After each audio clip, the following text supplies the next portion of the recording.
কার্তিক পুজোর দিনটা কেমন ছিল তোমাদের সাথে শেয়ার করা যাক। মামুনির যেহেতু শরীর খারাপ, তাই জন্য এবারে আর বড় করে পুজো করা হয়নি, তাই আগের দিন দুজন মিলেই একটুখানি বাজার করতে চলে গেছিলাম, যা যা কেনাকাটার ছিল কিনেছিলাম।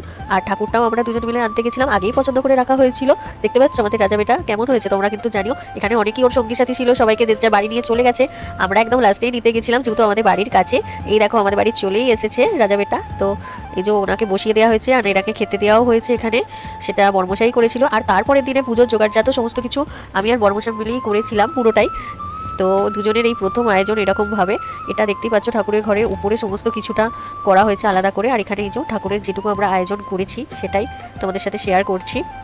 আর এদিকে ঠাকুর মশাইও কিন্তু আমাদের চলে এসছে, পুজো স্টার্ট হয়ে গেছে আর দুজন মিলে রেডি হয়ে গেছি। কেমন লাগছে কমেন্ট করে কিন্তু জানাতে ভুলবে না দুজনকে কেমন লাগছে। এখানে তারপর আরতি হচ্ছিল, একে একে পুজোর যা যা নিয়ম ছিল সেই নিয়ম মেনেই পুজো হচ্ছিল এখানে।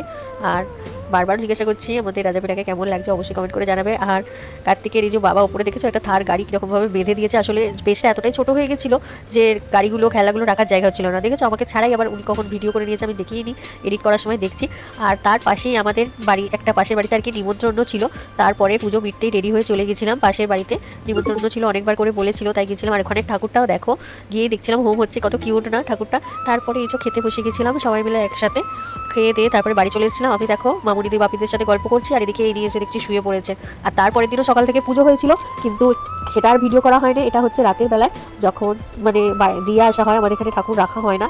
তো এই যে ওনাকে খাওয়াচ্ছিলাম, এখানে যা যা নিয়ম ছিল আর কি সেগুলো করছিলাম, একে একে খাইয়ে দিচ্ছিলাম। বর্মশাইও খাইছিল, সেই ভিডিওটা আর আমার করা হয়নি। যখন চলে যায় সত্যি মনটা খারাপ লাগে। তারপর ওকে একটা গায়ে সুন্দর করে চাদর জড়িয়ে দিয়েছিলাম, কারণ ঠান্ডা লেগে যাবে, ঠান্ডা যাতে না লাগে। চাদরটা জড়ানোর পর তো আরও বেশি কিউট লাগছিল, তাই না? আর তারপর এই দাদাগুলো নিয়ে চলে গেল, দাদা নিয়ম ছিল ওরাই সমস্ত কিছু করেছে। আর কোনো ভিডিও করা হয়নি। তো ভিডিওটা কেমন লাগলো কমেন্ট করে জানিও। আর এই জায়গাটা দেখো পুরো ফাঁকা লাগছে একদম।